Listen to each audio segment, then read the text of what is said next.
कार्यक्रम में आपका बहुत बहुत स्वागत, अभिनंदन। आज हम कुंडली में नवम भाव पर आपसे चर्चा करेंगे, नवम भाव के बारे में जानने का प्रयास करेंगे। जो तथ्य हैं नवम भाव से जुड़े हुए उनको हम आपसे साझा करेंगे। नवम भाव एक बहुत ही कुंडली का शुभ भाव है। इसे त्रिकोण भाव भी कहा जाता है, जहां लग्न, पंचम और नवम भाव, इन तीनों भावों को त्रिकोण भाव कहते हैं। ये भाव अत्यंत शुभ भाव होता है। ये भाव आपके भाग्य के बारे में, आपकी यश के बारे में, आपकी धार्मिक स्थिति के बारे में, आपके पितृ यानी पिता के बारे में बताता है। ये भाव अत्यंत महत्वपूर्ण इसलिए कहा गया क्योंकि आज भाग्य की हमेशा चर्चा होती है। किसी का भाग्य अच्छा है तो किसी का भाग्य कमजोर है। लोग मेहनत करते हैं तो उन्हें काफी संघर्ष करना पड़ता है, जब जाके कहीं उन्हें सफलता प्राप्त होती है या नहीं होती है। और कुछ लोग ऐसे होते हैं जिन्हें हमेशा कदम कदम पर सफलताएं उन्हें प्राप्त होती हैं। उनका भाग्य अत्यंत शुभ और अत्यंत बली होता है। ऐसे भाग्यशाली व्यक्ति आपको यदा कदा दिखते होंगे तो लोग अनायास ये कह उठते हैं कि यह भाग्यशाली व्यक्ति है। हम उसी भाव के बारे में आज चर्चा करेंगे। ये भाव महत्वपूर्ण भाव है, प्रमुख भाव है। लेकिन उससे पहले मैं आपको ये बताना चाहता हूँ कि हमारा जो चैनल है, अगर आपने अभी तक सब्सक्राइब नहीं किया तो आप उसे सब्सक्राइब कर लीजिए। हमारे वीडियोस को लाइक करिए, शेयर करिए, ताकि आपका और हमारा जुड़ाव आगे बढ़ सके और हमारे मनोबल की वृद्धि हो सके। और हम आज जानेंगे इस नवम भाव के बारे में। हम विशेष तथ्य आपके सामने प्रस्तुत करेंगे। हम ये भी देखेंगे कि यहाँ पर अगर कुछ ग्रहों का प्रभाव है तो समस्त ग्रहों का क्या प्रभाव है, उसके बारे में भी हम क्रमवार आपको बताएंगे। तो लीजिए हम शुरू करते हैं आज की चर्चा नवम भाव के विषय में। ये भाग्य भाव किस प्रकार से हमारे जीवन में प्रभाव लाता है, किस प्रकार से हमारे जीवन को प्रभावित करता है। तो लीजिए, वैदिक ज्योतिष में नवम भाव को भाग्य का भाव कहा गया। ये भाव आपकी धार्मिक स्थिति को भी बताता है। नवम भाव को भाग्य, धर्म और यश का भाव कहा जाता है। भाग्य के इस भाव में हम ये देखते हैं कि भाग्य का क्या उतार है, क्या चढ़ाव है। जीवन में हम कई प्रयास करते हैं, हम संघर्ष भी करते हैं। कभी हमारे काम अनायास ही हो जाते हैं, कभी हमें विशेष प्रयत्नों के बाद भी सफलता नहीं मिल पाती। दोस्तों, यही भाग्य है। भाग्य और कर्म ये आपस में इतने जुड़े हुए हैं कि कभी कभार ये चर्चा भी चलती है कि कर्म बढ़ा या भाग्य बढ़ा। तो दोस्तों, मैं ये कहना चाहता हूं कि कर्म का एक विशिष्ट स्थान है और भाग्य का भी एक विशिष्ट स्थान है। इनमें आपस में जो सामंजस्य है वो अगर लोग जान जाएं तो फिर कहना क्या, और उसका कोई जवाब नहीं है। मनुष्य कितना धार्मिक होगा, धर्म के प्रति उसकी कितनी आस्था होगी, वो कितना झुकाव रखेगा धर्म के प्रति, उसका क्या नजरिया रहेगा, ये नवम भाव से हमें जानने को मिलता है। नवम भाव का शुभ होना इस बात को दर्शाता है कि व्यक्ति अपने जीवन में कितनी सफलता प्राप्त करेगा, व्यक्ति सफलताएं कि क्या पायदान छू के आएगा, संसार में व्यक्ति की कीर्ति क्या होगी, उसका प्रभाव क्या रहेगा। ये नवम भाव से हम देखते हैं। कुंडली में नवम भाव का एक विशिष्ट प्रायोजन है। हमारे काल पुरुष की कुंडली में नवम भाव जहां 9 नंबर का अंक होता है, जहां धनु राशि होती है, उसे नवम भाव कहा गया है। चित्र के माध्यम से हम आपको बताएंगे कि नवम भाव कुंडली में कहां होता है। तो देखिए, काल पुरुष की कुंडली में नवा स्थान कुंडली में नवम भाव कहलाता है। ये काल पुरुष की कुंडली में नवा भाव यानी कि धनु राशि का भाव है। धनु राशि के स्वामी गुरु हैं और गुरु ही यहाँ के सर्वाधिक कारक ग्रह हैं। यहाँ पर बृहस्पति प्रमुख तौर पर कुंडली में प्रभावशाली ग्रह हैं, जो कि हर तरह से भाग्य को शुभता प्रदान करने के लिए तैयार हैं। और हम भाग्य, धर्म, यश और पिता के अलावा यहाँ सर हमारे पूर्व भाग्य का अध्ययन करते हैं, हमारे पितरों के बारे में, गुरु के बारे में, पूजा जप तप उपासना के बारे में हम यहाँ नवम भाव से अध्ययन करते हैं। नवम भाव आपकी धार्मिक प्रवृत्ति, आपके धर्म के प्रति आपकी आस्था, आपकी ईमानदारी, आपके अच्छे कर्म, आपकी नैतिकता, उच्च शिक्षा, मानव मूल्य और आध्यात्मिक झुकाव को प्रदर्शित करने वाला ये नवम भाव कहलाएगा। नवम भाव का शुभ होना कुंडली में अत्यंत महत्वपूर्ण बन जाता है और भाग्य का बली व्यक्ति किन्हीं भी परिस्थितियों में सफलता अवश्य प्राप्त करता है। यदा कदा ये चर्चाएं होती हैं कि भाग्य और कर्म,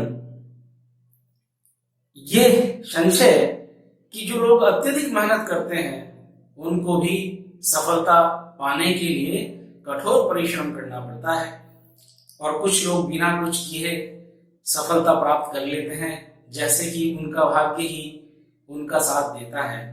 तो कुंडली में ये अवश्य देखना होता है कि व्यक्ति का भाग्य कहां तक उसका साथ देगा या भाग्य साथ नहीं देगा, कमजोर होगा। ये कुंडली के अध्ययन से हम ज्ञात कर सकते हैं कि आपके पक्ष में आपका भाग्य है या नहीं। ये ग्रहों पर आधारित होता है। समस्त ग्रह नवम भाव में अपना अपना फल देते हैं। ये ग्रह अगर शुभ अवस्था में हो तो निश्चित तौर पर शुभ फल देते हैं, और कुंडली में अगर ग्रहों का अशुभ प्रभाव हो तो वहां पर भाग्य में कई रुकावटें, कई बाधा आती है।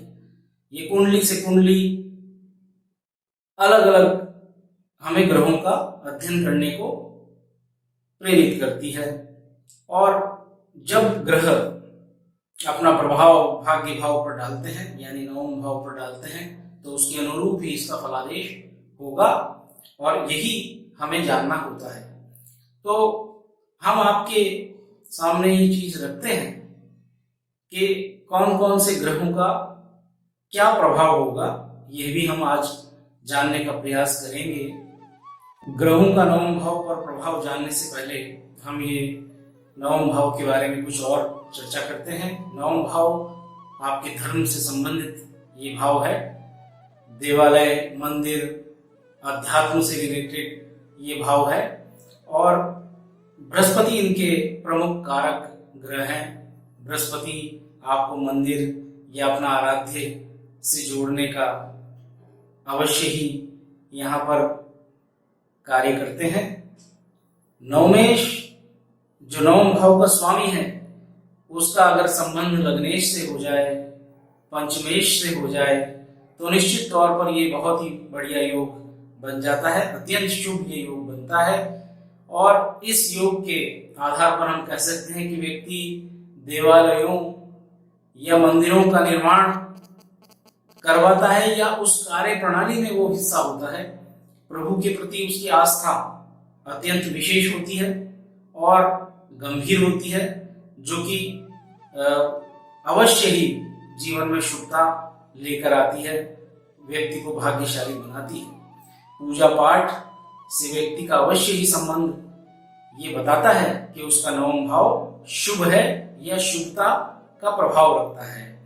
हम ये भी जानते हैं कि ये भाव जब हमें धर्म से जुड़ेगा तो हमें ये भाव यश भी दिलाएगा। यश का भी भाव यही नवम भाव होता है। आपके जीवन में आपने सुना होगा, मैंने इतना अच्छा काम किया लेकिन मुझे कोई किसी प्रकार का कोई यश नहीं मिला, तो वहां हम भाग्य को कमजोर समझते हैं। और अगर कोई व्यक्ति कार्य करे और उसको लगातार यश मिलता चला जाए, प्रशंसा मिलती चली जाए, तो उसके जीवन में खुशहाली और समृद्धि ये भाग्य भाव बताता है। इस भाग्य भाव से जीवन अत्यंत उन्नति करता है और उसकी प्रशंसा और उसको यश अवश्य प्राप्त होता है। परिवार के बड़े, उनके बारे में भी हम यहाँ नवम भाव से जानने का प्रयास करते हैं। परिवार के बड़े अर्थात आपके पिता, आपके दादा, या पैतृक जिनका भी आप पर आशीर्वाद है, जिनकी भी आप पर कृपा है, वो अवश्य यहाँ नवम भाव से विचारणीय हो जाता है और हम उसे यहाँ से देख पाते हैं कि बड़े बुजुर्गों का आपके ऊपर, विशेषतः पिता का आपके ऊपर क्या प्रभाव रहता है, आपके जीवन में उनका कितना सहयोग रहता है, उनका आशीर्वाद आप प्राप्त करके जीवन में किस प्रकार से शुभता प्राप्त करते हैं। तो ये नवम भाव पैतृक धन और विरासत को भी यहाँ आपको बताता है कि आपको ये प्राप्त होगी या नहीं, इसका प्रतिनिधित्व भाग्य भाव करता है। नवम भाव पिता से आपके जो संबंध है उनको भी दर्शाता है, उनके लिए आप कितने भाग्यशाली हैं और वो आपके लिए कितने भाग्यशाली हैं, इस बारे में हम नवम भाव से ये जान सकते हैं। नवम भाव किस प्रकार से रिश्तों को आपसे जोड़ता है। आरंभिक जीवन में माता पिता का जिस प्रकार से आपके प्रति सहयोग होता है, जिस प्रकार से आपके ऊपर आशीर्वाद होता है, वो मार्गदर्शक आपके होते हैं, उनका कितना आपके ऊपर साथ होता है, सहयोग होता है, इस बारे में हम नवम भाव से जान सकते हैं। माता पिता, जैसा कि आप जानते हैं कि संसार में अगर व्यक्ति का प्रथम गुरु कोई है तो वो पिता है, माता है। यही हमें जीवन जीने की प्रथम सीढ़ी पर हमारा पूर्ण मार्गदर्शन करते हैं। तो हम नवम भाव से इस प्रकार की परिस्थिति को जान सकते हैं।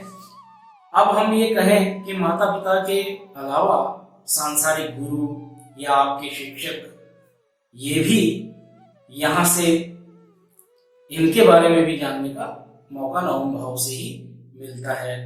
नवम भाव अत्यंत शुभ भाव, जीवन में जिसका भाग्य भाव बली है उसको समस्याएं तो बहुत कम होंगी, लाभ अनेक उसको मिलेंगे और जीवन में तरक्की के मार्ग पर वो अग्रसर होते हुए चले जाते हैं, उन्हें भाग्यशाली कहा जाता है। नवम भाव से हम जातक की माता का आध्यात्मिक दृष्टिकोण क्या है, वो आध्यात्मिक उनकी क्या अभिरुचि है, इसके बारे में भी जानने का यहाँ हम प्रयास कर सकते हैं।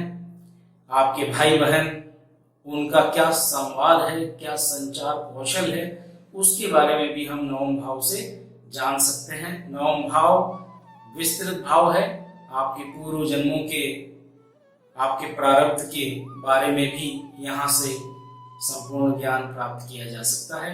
नवम भाव आपकी यात्राओं को भी दिखाता है।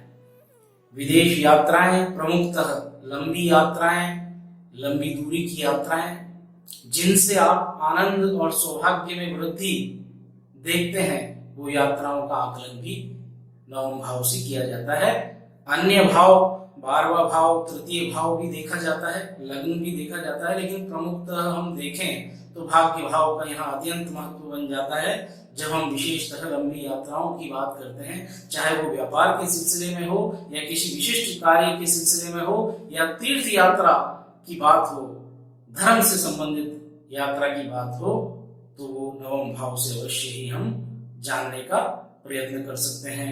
ये तीर्थ यात्रा होगी, ऐसी यात्राएं जीवन में कब होंगी, कैसे होंगी, माध्यम क्या होगा, चाहे वो जल के माध्यम से, वायु के माध्यम से होगी, नाना प्रकार की संभावनाएं हम नवम भाव से देख सकते हैं। ये यात्राएं फलदायी होंगी कि नहीं होंगी, इन यात्राओं में बाधा या कोई परेशानी आएगी कि नहीं आएगी, ये सब भी हम नवम भाव से जानने का प्रयत्न करते हैं। और निश्चित तौर पर नवम भाव बली है तो यात्राएं शुभ फलदायी होती हैं।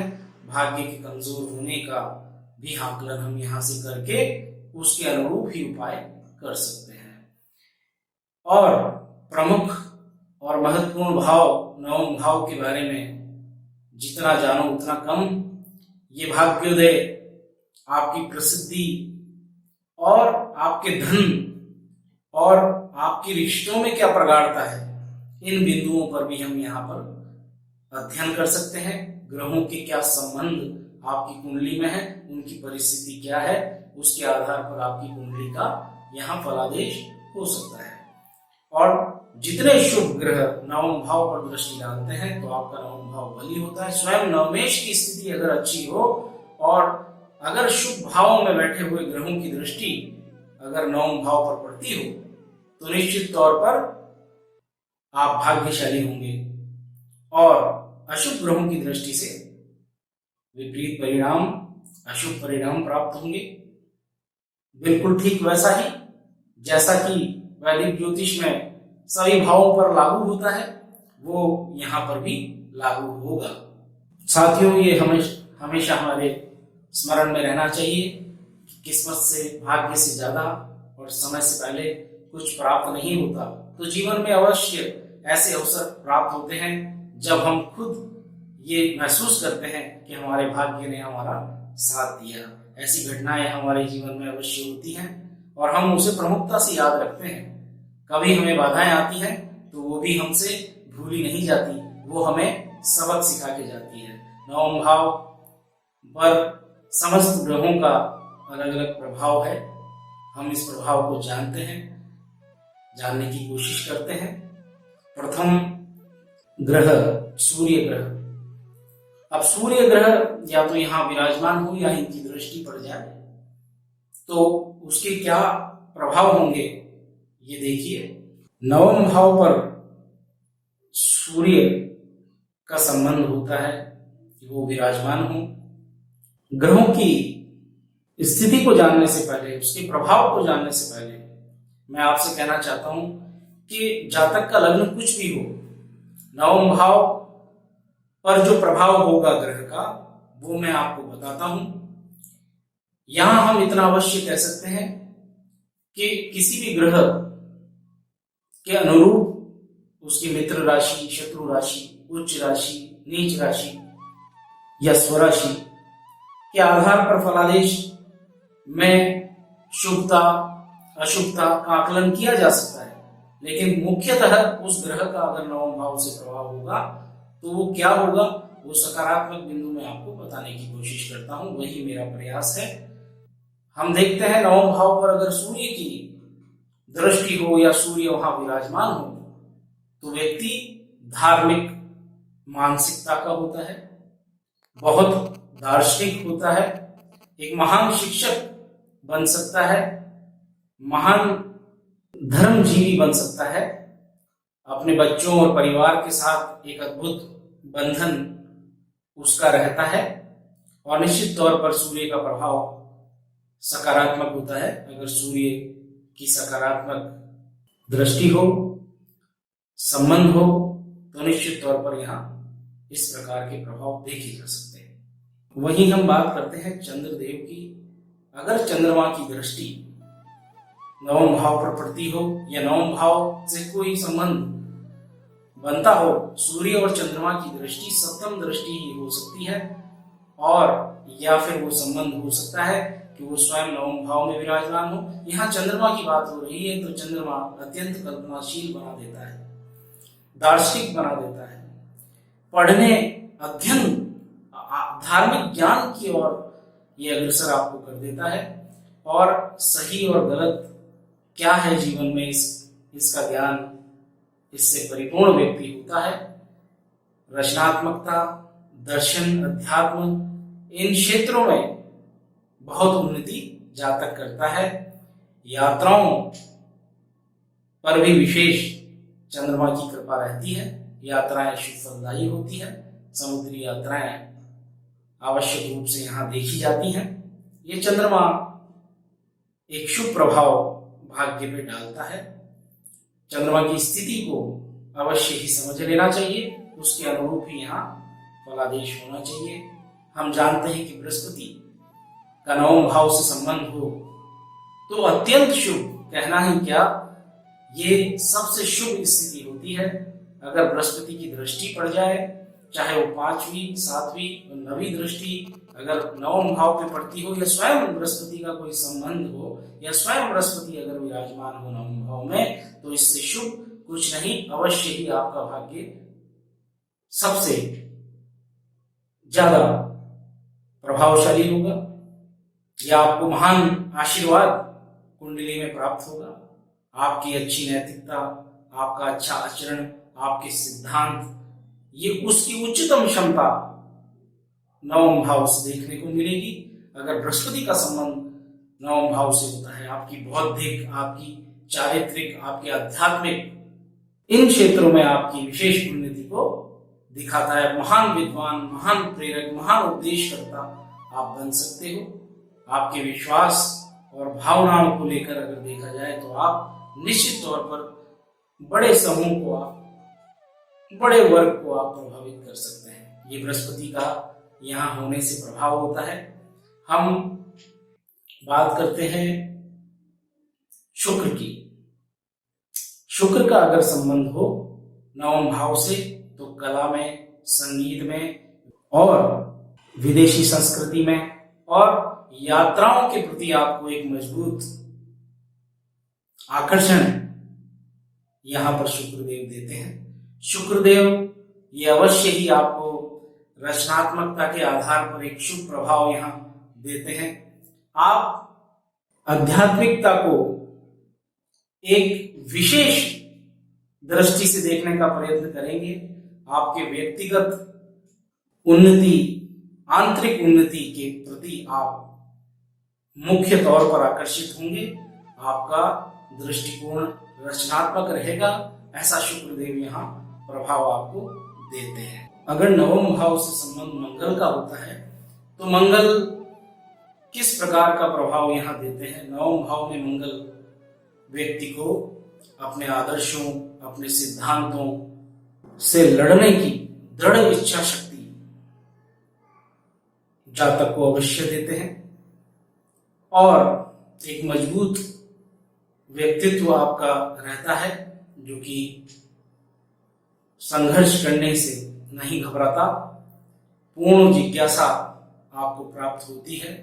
आपके निर्णय मजबूत होते हैं क्योंकि मंगल की दृष्टि पड़ जाए चौथी, सातवीं, आठवीं भाग्य पर या भाग्य से किसी भी प्रकार का संबंध होता है तो आपकी दृढ़ संकल्प शक्ति बड़ी विशेष होती है और इसी से आपके भाग्य का निर्माण होता है। अगर मंगल की शुभ दृष्टि या मंगल की शुभता आपको प्राप्त हो तो आप निश्चित तौर पर बड़े से बड़े कार्य को संपादित करने के लिए आप सक्षम होते हो। आपका भाग्य आपका साथ देता है। लेकिन मैं एक बात अवश्य रूप से आपको बता दूं कि मंगल का यहाँ होना आपको विशेष सतर्कता भी देगा क्योंकि मंगल बहुत तेजी से आपको कुछ भी करने के लिए बाध्य करता है। मैं कहता हूं कि अगर मंगल का संबंध नवम भाव में हो तो भावनात्मक निर्णय लेने से ज्यादा आप तर्क संगत सोच विचार कर अपने कदम को आपको बढ़ाना चाहिए तो मंगल भी आपके लिए शुभ फलदायी होंगे। अन्यथा बिना सोचे विचारे भावावेश कोई कार्य करेंगे तो आपके भाग्य में उस प्रकार से एक परेशानी का सामना आपको करना पड़ता है। और ये मंगल के होने से नवम भाव में या उसका संबंध बनने से ये प्रभाव आपको पड़ता है। अगर बुध का नवम भाव से संबंध होता है, सप्तम दृष्टि तृतीय भाव से अगर नवम भाव पर बुध की पड़ जाए तो ये भी एक आपको उत्कृष्ट शिक्षक, उत्कृष्ट मार्गदर्शक बना सकता है। आध्यात्मिकता की तरफ आपका झुकाव बहुत तेज गति से यहाँ होता है। उच्च ज्ञान आपको प्राप्त होता है। बुध का संबंध अगर नवम भाव से हो तो आप ऐसा कार्य कर सकते हैं जिससे आप दूसरे लोगों के लिए प्रेरणा के स्रोत बन सकते हैं। रचनात्मकता यहाँ प्रमुख गुण बुध भाग्य भाव को देते हैं। नवम भाव में अगर बुध बैठे हो या बुध की दृष्टि हो तो महत्वपूर्ण अगर विचार किया जाए तो आप महान लेखक बन सकते हैं।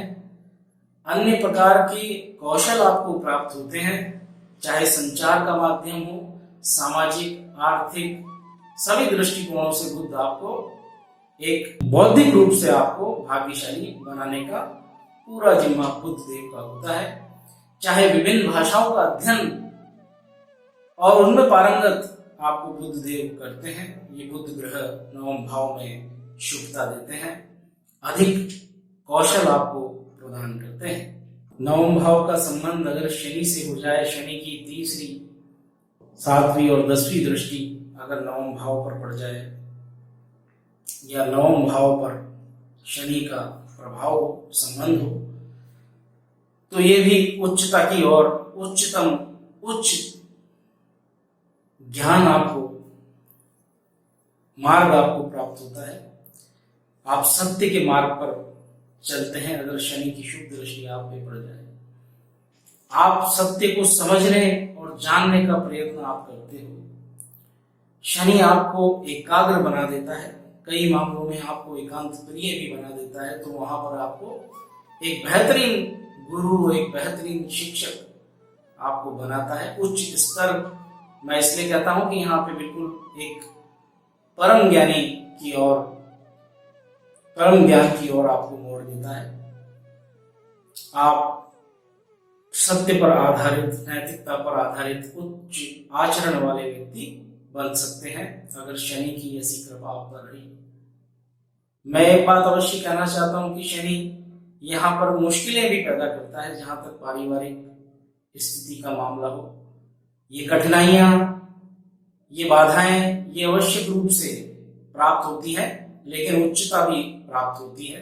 धन के लिए ये बहुत अच्छा संयोग बनाते हैं और उसे अर्जित करने के लिए आपकी मेहनत, आपके प्रयास और आपके संघर्ष में कोई होता है, लेकिन ये सहज ही आपके भाग्य को बली बना देते हैं, भाग्य को शुभ बना देते हैं। पर कड़ी मेहनत अवश्य यहाँ पर जीवन में भाग्य को संवारने के लिए करनी पड़ती है।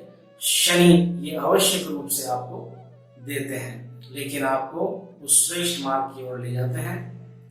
ये शनि का प्रभाव भाग्य भाव पर रहता है। अगर राहु का संबंध नवम भाव से हो जाता है, राहु की 5वीं, 7वीं, 9वीं दृष्टि अगर नवम भाव पर पड़ती है या भाग्य भाव में, नवम भाव में राहु विराजमान होते हैं, तो राहु के बारे में एक रहस्यमय प्रवृत्ति आदमी की, जातक की होती है।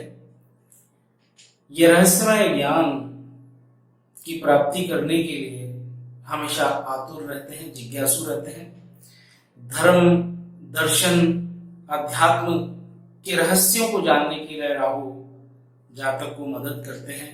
ये ज्ञान इकट्ठा, इसकी खोज, इसकी गंभीरता को समझने के लिए राहु यहाँ अवश्य मदद करते हैं।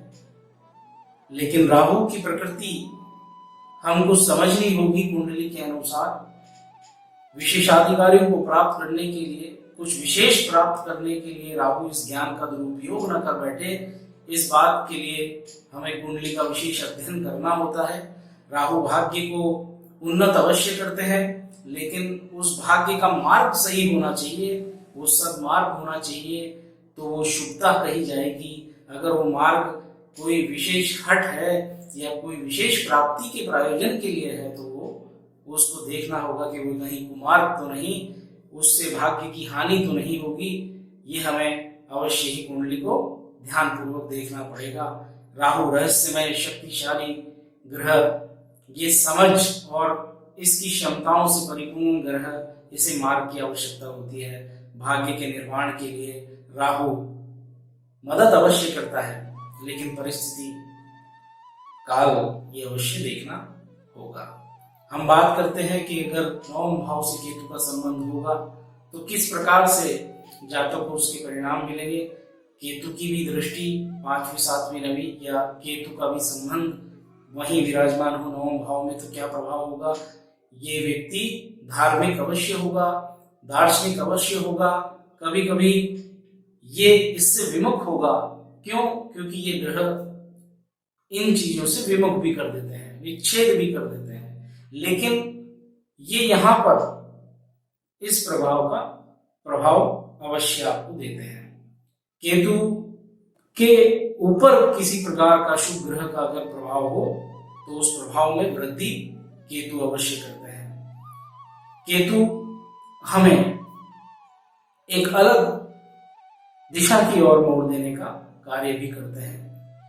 जातक के लिए कोई विशेष अनुकूलता राहु और केतु की नजर नहीं आती, लेकिन किन्हीं महीनों में परिस्थितियों के आधार पर हम कह सकते हैं कि क्या शुभ होगा और क्या अशुभ होगा। केतु के प्रभाव से पिता के स्वास्थ्य में बाधाएं आती रहती है, वो समस्याएं पैदा होती हैं। नवम भाव से संबंध बनाकर इन परेशानियों से अवश्य जातक जूझता है। तो इस प्रकार से हमने समस्त ग्रहों का क्या प्रभाव नवम भाव पर होता है, इसकी हमने सूक्ष्म चर्चा आपसे की। आज के लिए बस इतना ही। नवम भाव पर हम आगे और गहनता से जानने का प्रयत्न करेंगे। फिलहाल हम यहीं विराम देते हैं। हमारा कार्यक्रम आपको कैसा लगा? हम सरल ज्योतिष मंथन की श्रृंखला के माध्यम से विभिन्न भाव पर आपके समक्ष प्रस्तुत होते हैं। हमने अभी तक नवम भाव तक ये सफर किया है। पूरे 12 भाव को हम जानेंगे, उसके उपरांत हम अन्य विषयों को आपके सामने प्रस्तुत करेंगे। आप हमारे कार्यक्रम को देखते हैं और अभी तक आपने हमारा चैनल सब्सक्राइब नहीं किया तो हमारी विनती आपसे है कि आप हमारा चैनल सब्सक्राइब करें। हमारा मनोबल बढ़ेगा। हमारे कार्यक्रम को आप लाइक करें, शेयर करें। कोई सुझाव हमारे लिए हो तो आप कमेंट बॉक्स में अवश्य डालें। आपके लिए हम हमेशा आभारी रहेंगे। आपके अमूल्य समय के लिए बहुत बहुत आभार। धन्यवाद।